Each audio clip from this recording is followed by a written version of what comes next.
Congratulations! Thank you. Should we eat? Ay, nako. Bata. Grabe makabata. Ilan taon ka na po ba, sir? Post na tayo sa mga ganito. Bait ng mga teens. Ang bilis din natin, ang gaan ng loob natin dun sa kanila. Ito. Agad. Yung mga boys kasi, sweet sila, showy sila. Pagka, kunyari, kuya mo, kuya, ano po bang pagkain gusto nyo? Nakakatawa sa mga simpleng bagay na yun. Parang tinuturing talaga nila akong kuya. Sige. For the housemates.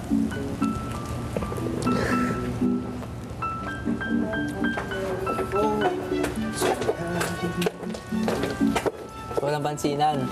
Boys,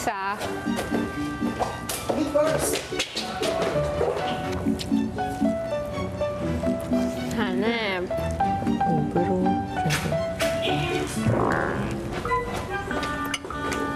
Yes, boys. Mayroon ba kayong hinihintay? walang pansinan ha. Yes, boys. Hindi nyo ba mapigilang makisali sa date?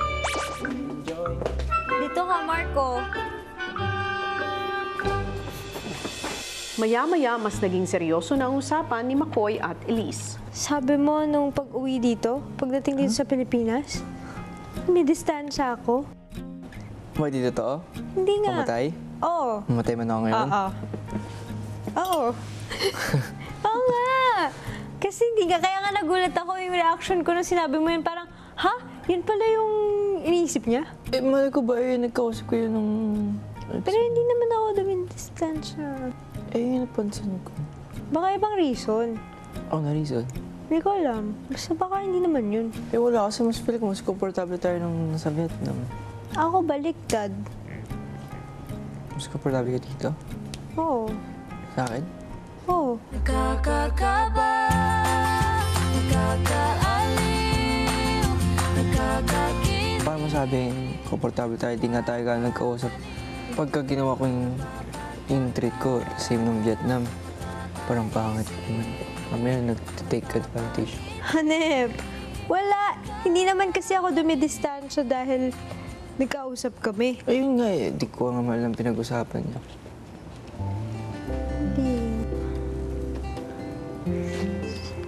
Hindi talaga. Hindi dahil dun. Baka kasi nagpi-PMS lang ako. Ano yung PMS? Magkakaroon. Joke. Para malinaw lang. At least malinaw na. Ano mo lang pala, PMS. Ayun nga. Ayoko nang mawalay sa tabi mo. Gusto kita Masaya po ako ngayon kasi mas nalinawan po ako sa mga nangyayari. Wait lang ako.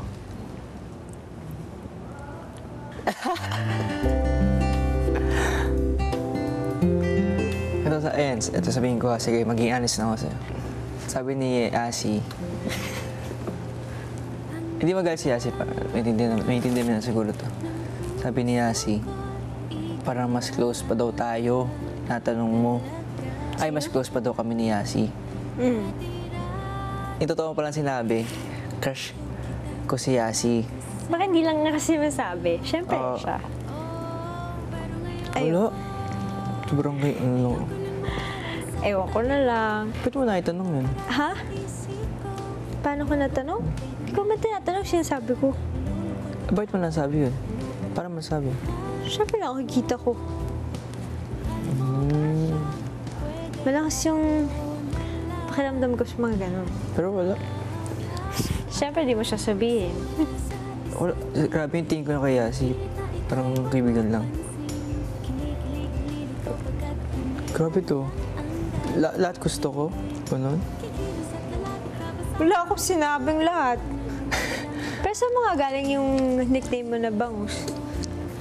Sinasabi lang nila yun. Mas syempre mas kilala ka ng mga ka-hashtags mo. Ako lang talagang bangus pero ako yung pinakamabait. Sino na nagsabi? Sarili mo? Hanep rin. Mas naging open siya sa akin. Siguro sa akin, dapat maging ganun din ako sa kanya. Hindi na ako ganong hesitant mag-open sa kanya na problema. From now on po. nagkaroon ako ng way para malinawan yung kung saan po ako nagugulan. Maluwag na yung pakiramdam ko ngayon.